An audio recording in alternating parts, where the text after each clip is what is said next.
Hello friends, मेरे YouTube channel target with Rajwant में आपका बहुत बहुत स्वागत है।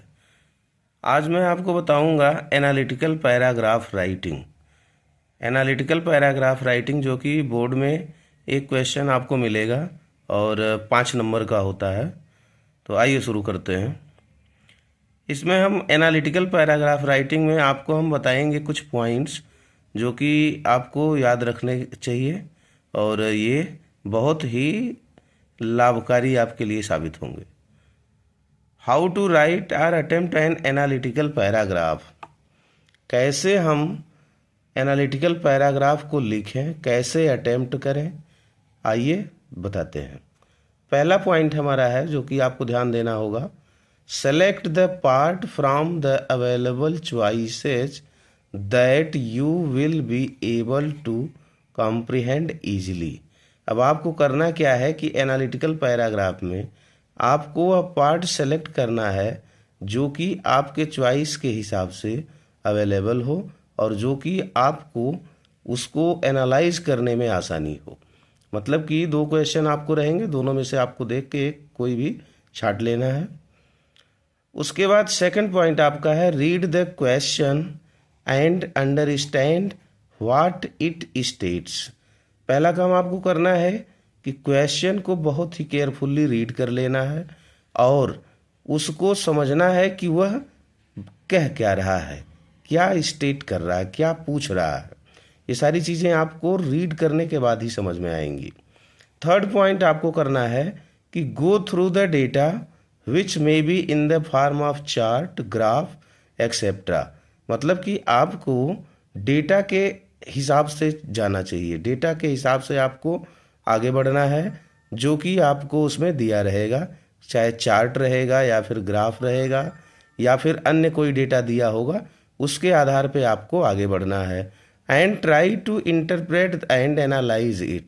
और आपको उसको एनालाइज करना है कि क्या क्या चीज़ें दिया है और इसमें क्या क्या चीज़ें हम जो है एनालाइज करके लिख सकते हैं। अगला पॉइंट हमारा है fourth, figure out the comparisons and similarities that can be drawn out of it. अब इसमें हमको फिगर आउट करना है कि कंपैरिजंस, इसमें कंपैरिजन क्या है, किसको हम कंपेयर कर सकते हैं, किस चीज़ से कंपेयर कर सकते हैं, और इसमें सिमिलैरिटीज क्या है, मतलब कि कुछ सिमिलर चीज़ों को हम दिखा सकते हैं जो कि इस एनालिटिकल पैराग्राफ में दिया है। नेक्स्ट पॉइंट आपका आता है on the basis of your understanding right the information that you have gathered in a logical sequence. अब आपको जो भी समझ में आया है उस अंडरस्टैंडिंग के आधार पर आपको इंफॉर्मेशन के बारे में लिखना है।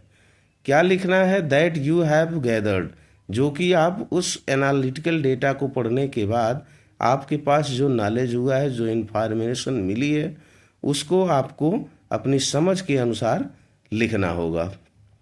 तो ये तो हो गए कि हमें कैसे लिखना है और कैसे अटेम्प्ट करना है। फिर अब हम बताते हैं आपको फॉर्मेट के बारे में कि हम लिखना शुरू कैसे करेंगे, लिखने का फॉर्मेट हमारा क्या होगा। Format of N analytical paragraph. First point इसमें आपको करना है कि the first part is introduction that should describe in brief what the graph और चार्ट और रिपोर्ट एक्सेट्रा इज अबाउट। पहला काम आपको ये करना है कि जो भी आप लिखने जा रहे हैं उसको 3 भागों में डिवाइड कर देना है। पहला भाग आप करेंगे इंट्रोडक्शन, इंट्रोडक्शन लिखेंगे पहला पॉइंट। फिर उसके बाद जो है आप आगे बढ़ेंगे। अब देखिए दूसरा पॉइंट हमारा है then is written the body or main part which should contain the details. अब दूसरे पॉइंट में मतलब कि इंट्रोडक्शन लिखने के बाद आप क्या करेंगे कि उसकी बॉडी लिखेंगे, मेन बॉडी लिखेंगे, उसमें मेन पार्ट या मेन कंटेंट लिखेंगे जो कि डिटेल में दिया हुआ है।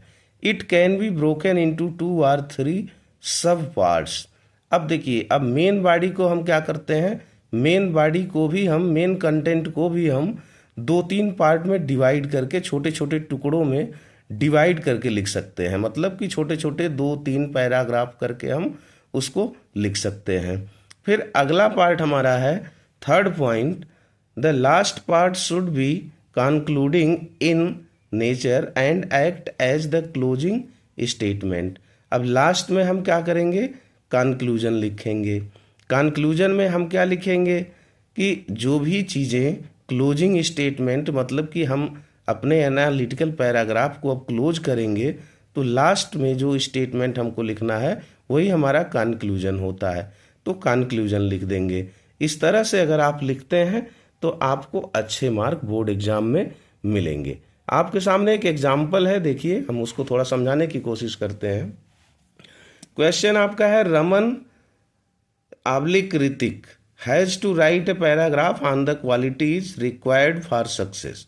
He or she notices the chart given below and decides to use it as the basis of her or his writing. Using the pie chart along with your own ideas, write a paragraph for her or him on the most important thing in life. ये तो हमारा question है। अब question को आप एक बार बहुत ही carefully पढ़ेंगे, उसके बाद क्या करेंगे, उसके बाद आप डेटा को देखेंगे। अब डेटा में क्या है, डेटा में देखिए ये तो हमारा जो है बना हुआ है, ये देखिए इसमें पाई जो है चार्ट है। अब इसमें आप देख लीजिए, अब इसमें एक सर्कल बना हुआ है, सर्कल में सारे पार्ट डिवाइडेड हैं, जिसमें नॉलेज आपका 48% है, लव 20% है, पावर 6% है, और मनी 18% है, और फेम 8% है। अब इसको क्या करना है कि आपको पहले इंट्रोडक्शन लिखना है। सीधे सीधे पैराग्राफ में आप सीधे सीधे लिखेंगे। शुरुआत कैसे करेंगे, जैसे कहेंगे कि the given pie chart shows us the qualities of required for success.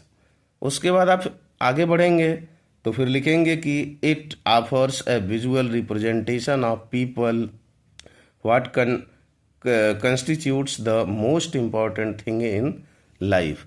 इस तरह से आप लिखेंगे। फिर वहाँ दिखाएंगे कि लव के बारे में 20% है, तो आप जो है लिखेंगे कि लव का पार्ट इतना है, 20% है। फिर नॉलेज में है, नॉलेज में भी आप 2-4 लाइन लिख के फिर आप बताएंगे कि 48% डिवाइडेड है इस पार्ट के लिए। फिर पावर में दिखाएंगे कि पावर में 6% है। फिर मनी क्या काम करता है, मनी कितने में, अब 18% में मनी काम करता है। फिर उसके बाद आपका 8% फेम काम करता है। ये सारी चीज़ें आपको एनालाइज करके लिख देना है, और सीधे आपको लिखना है, सीधे सीधे पैराग्राफ में आपको लिखना है, और कोई दूसरा तरीका नहीं है। आपको सीधे पैराग्राफ में आपको जो भी जानकारी है लिख देना है। Thank you friends. अगर ये जानकारी आपको अच्छी लगी होगी तो वीडियो को शेयर करिएगा, लाइक करिएगा, सब्सक्राइब करिएगा। थैंक यू, मिलते हैं नेक्स्ट वीडियो में।